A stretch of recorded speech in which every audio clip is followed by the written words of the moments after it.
It's the 14th of October and I'm going to do my final sowing or planting of the year, and that's garlic and onion sets. So I always sow my garlic in October, and this is my first year overwintering onions. So sowing them now, letting them overwinter, and harvest them next early summer. There is some garlic that you can sow early next year as well. But I like to get mine in now, have it done, and that will be harvested in probably the first week of July. Same with the onions. So if you're to sow onion sets in spring, which you can do as well, you'd be harvesting those kind of into July, into August, but you can harvest them a month earlier with the overwintering onion sets. So if you're like me and you like having a full garden going into the autumn winter, it's not looking too bad here with crops: winter cabbage, leeks, different types of brassicas going on there. But I always keep in my head, particularly coming into midsummer, of where I'm going to plant my garlic. Because with winter crops like your winter cabbage and all those brassicas like Brussels sprouts, those will be planted in the summer, June, July. But then you just have to keep in mind, oh, where am I going to put my garlic? And then it'll kind of, you think ahead then as well. So where I'm putting my garlic now is going to affect my bed space in the spring and early summer, because garlic is quite a long growing season, the same with onions. So I'll be planting now in October, and this won't be coming out into the end of June, start of July. If you don't have a lot of space, just think about that. You might want to plant your whole garden with your garlic, which is nice as well. It's, it's better than not growing anything at all. It's a easier one to become self-sufficient in as well. So if you choose your varieties right, and what you want, you can store them. They're quite good at storing some varieties, particularly the soft neck. And that could nearly get you around to the following harvest, the following year. If you have big gluts, then you can get into stuff like drying them, making garlic powder and all that. But I haven't done that yet. Last year was quite good for garlic.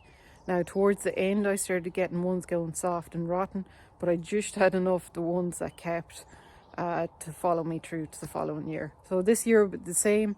The garlic harvest this year was quite poor, so we had really humid weather, really hot weather, but it was really humid as well, and that affected the formation of the garlic bulb, and it wasn't able to form a skin over the garlic, which affects its storage capacity as well. I had a lot of rust in my case, which kind of reduced its overall size and development. But look, that was just the year that was in it. I usually save my garlic bulbs to plant the cloves at this time of the year. Because they got hit with rust quite bad, I bought in a new batch of garlic. So I have my garlic seed ordered, so they just come as a whole bulb, and then you just break them up into the individual cloves, and that's what you'll be planting in your bed. And then I have another variety here. Both are soft neck garlics, Theodore and Germador. So they're both soft neck, so you can look this into yourself, but you have hard neck and you have soft neck garlic. You also have elephant garlic, which is just a really, really, really big head of garlic. Not really worth growing, really, really mild in flavour.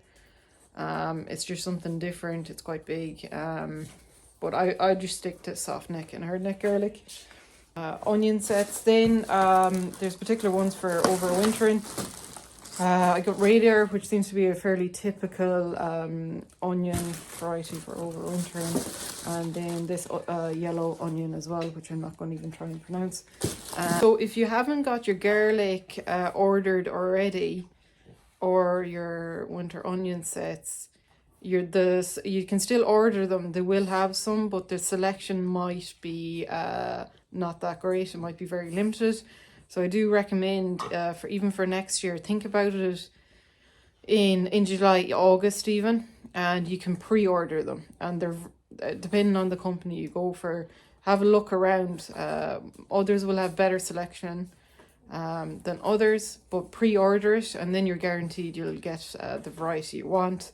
If you're ordering now, a lot of them will be sold out and you'll be very limited to what you can choose. Like, you don't have to plant garlic right now, you can wait till November, December. I like doing it now. It's a nice time of year, it's still not awfully cold. And it all depends on weather as well. So there 2 weeks ago we had an unbelievable amount of rain, and I wouldn't have even thought about going out planting anything. The last week or so has been relatively dry, so it's a nice time now to get out, get it planted, get it mulched, and let it do its thing for the winter, the spring. So I'll go out now, get the bed prepped for where I'm putting my garlic and the onions. Add some compost, on my own garden compost. Quite lucky I can produce a lot of my own compost that is needed, and I always apply that the autumn winter and keep my beds mulched for the winter. Anything that has something grown in it or not will get mulched, but I'll start the bed prep now for the onions. So this is the bed I'm putting the onions in. So it's 5 meters long, 1.2 meters wide. This is the new beds that I built at the start of the year. I had main crop potatoes in here. There was a small bit of blight, nothing too worrying, but I would like to put in the likes of onions, which is obviously not affected by blight, so it's just a kind of nice crop rotation. So you can see it's a bit messy. So over winter I had silage in this, old silage as a mulch, before the potatoes went in. I planted the potatoes through that. They grew up, the silage broke down, and then I added wool, which I have taken off and put it onto the bed beside it. So it just needs a bit of a rake, a bit of a weeding, tidy up, and then I can plant my onion.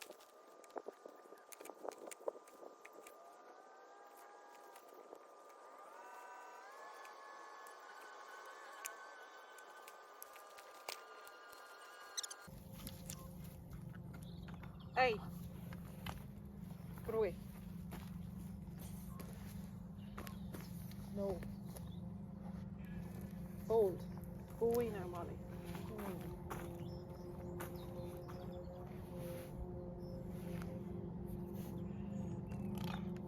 Stop.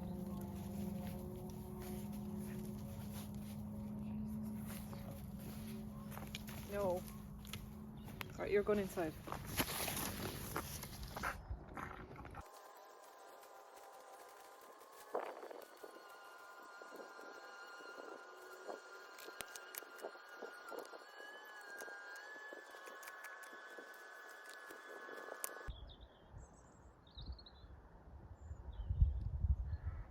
So the bed is all cleared, so you can see I was raking back just any big bits. There was some old silage in there that hadn't quite rotted down, it all dried up, and a small bit of wool. So just taking out those kind of clumpy bits just so it's not affecting the germination of the garlic or the onions when they start to grow. So that all just goes into the compost. That's a nice kind of burn material to add to the compost. But what I'm going to do now is actually add some of the garden compost, finished compost, to this bed. Just a nice layer on top.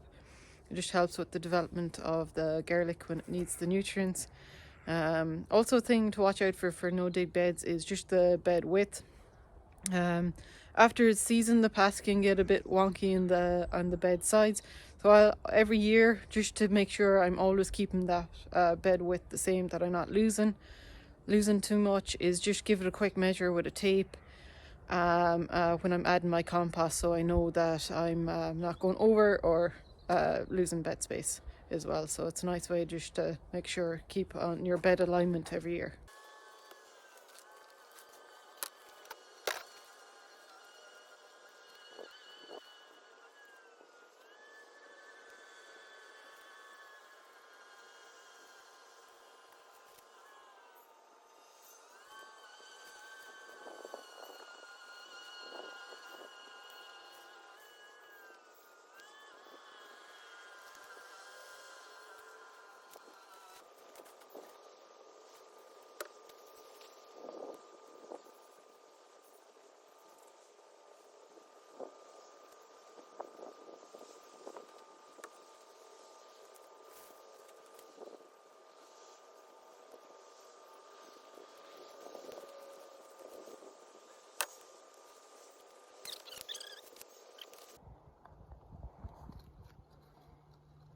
Nothing looks better than a bed realignment after the season.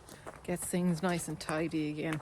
So I'm going to start off by sowing the onions, the radar variety. So with onions, it all depends really on the bed you're planting in. Sometimes you want to squeeze a bit more in. So generally go based off, I'm going to put 4 lines in here, 3 lines, 5 lines, 6 lines, whatever it might be. Generally what I can fit in here is 5 lines. So they generally say like onions, like on the back here now it says, doesn't say anything. So you would be planting, I think they usually say kind of 8 to 12 inches apart, the rows. And then between each set in the row is about 6 inches. So yeah, I always go 6 inches. It all depends in between the rows of what bed I'm working with, but I'll generally stick to the about 8 inches. Look, the closer you plant together, the smaller the onion you get, and the further apart, generally you get a larger bulb because they're not competing as much for space and nutrients. But you know, don't get too overly worried. What I would suggest is just work with the space you have. Mark out a few lines first and see how that looks visually. Do you think they have enough space? And then I'll just keep to the 6 inches with the onions apart. So I'll draw out a few lines here first. You can use string line. What I usually do is get some lines started here of where I know they're going, and then I'll just use the back of the rake to make a very wonky line. So yeah, I generally work with 5 lines. I have worked with 5 lines to this bed before, so I'm just going to do it by eye.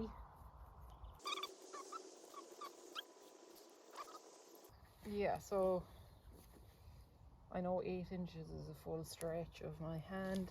Yeah, it's about that. And then so within these each row, so I'll start one here, and then about 6 inches I'll plant another one, 6 inches. So dot dot dot.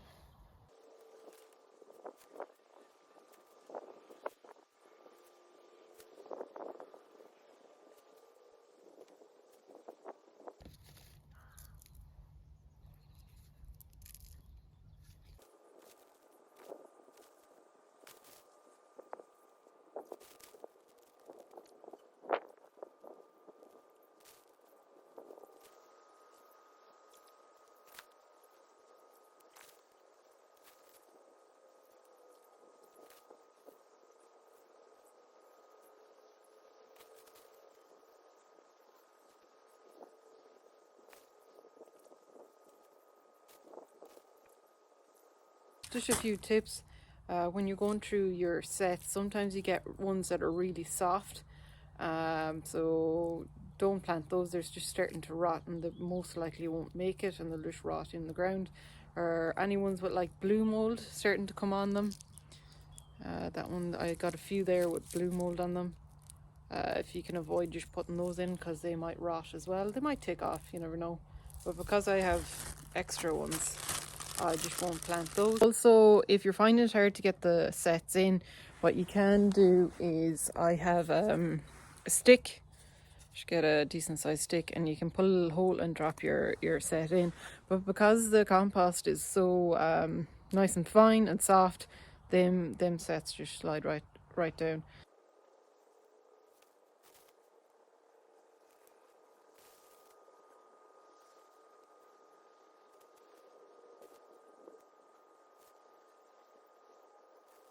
That's all the onion sets in. I've about 145 sets in here, the 2 varieties, and I have space for about 9 more. So there's just a little spot at the end there that I didn't have enough.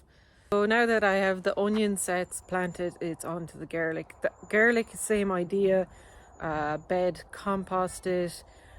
With the garlic cloves, I can plant them closer together because they're not going to be as big as the onion bulbs.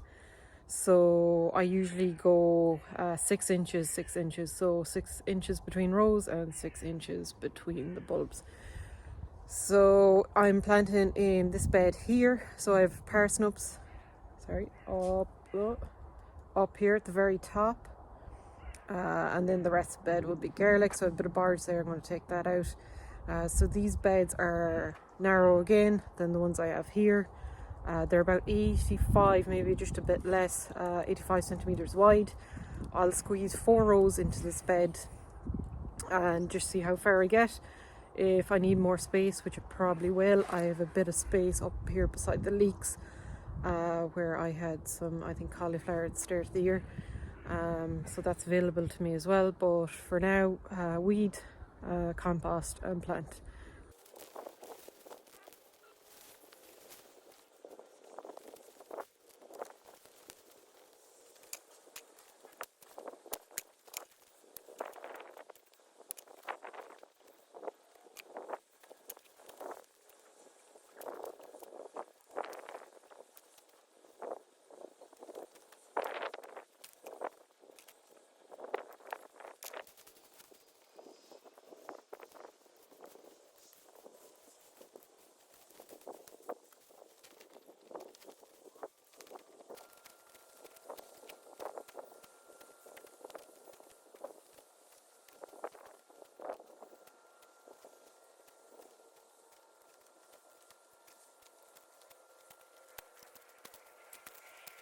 So compost on, you can see that I opened up the bed a small bit with the fork, so in no dig you might see broad forking.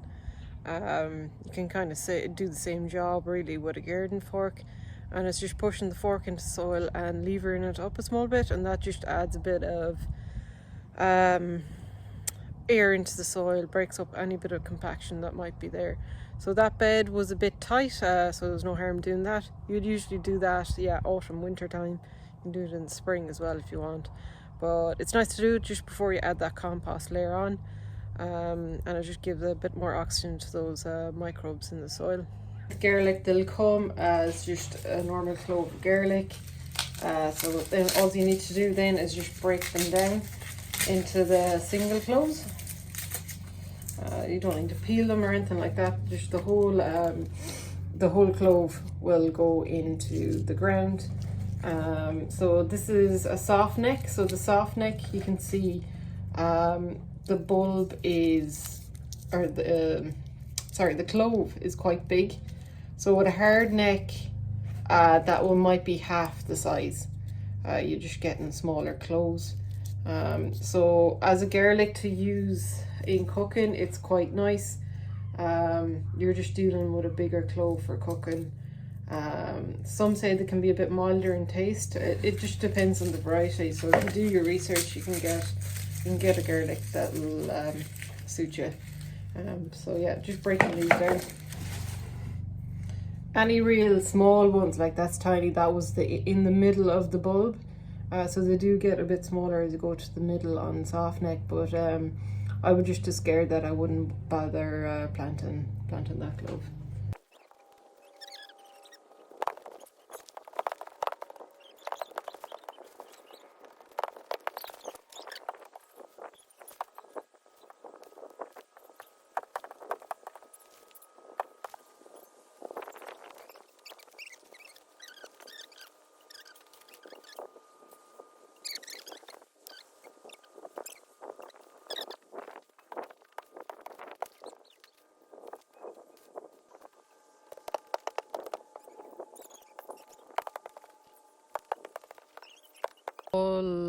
All the garlic, all the onion sets planted, so now it's time to put on some straw.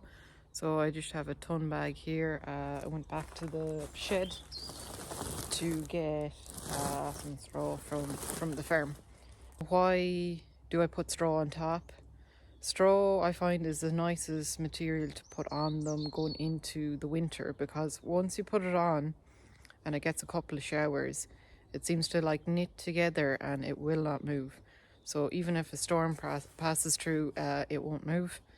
I like to keep the soil covered, stop it getting hit by the elements harshly. It keeps the microbes in the soil nice and cozy. And yeah, so I put it straight on after sowing, and the garlic and onions will push up through the straw. And there's no problem with that at all.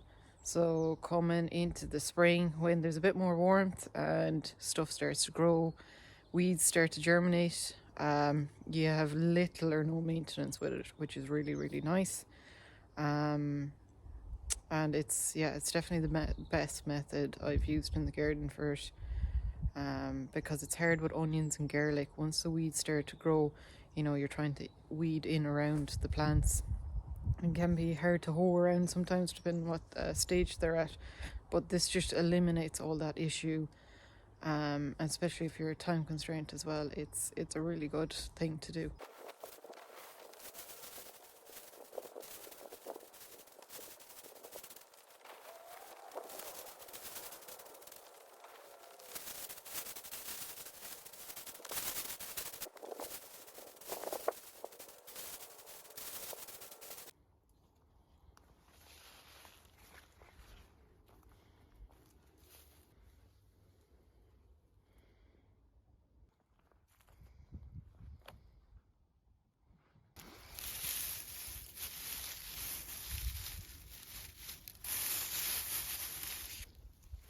So that's all the garlic and winter onion sets planted. So 150 onion sets and 300 garlic cloves planted. So the last thing I have to do is I want to label the different varieties. I know it'll be garlic grown, but I know this time or next year I'll have forgotten which variety I've sown where. So what I do is just get a hazel stick, a permanent marker, I write the variety along the side and just stick it in the section that I've sown it. It just makes it a lot easier if you want to know for again which variety you preferred over another or what did better than what. So it's nice to kind of keep track of that, so you can try something different next year or kind of carry over the ones you prefer.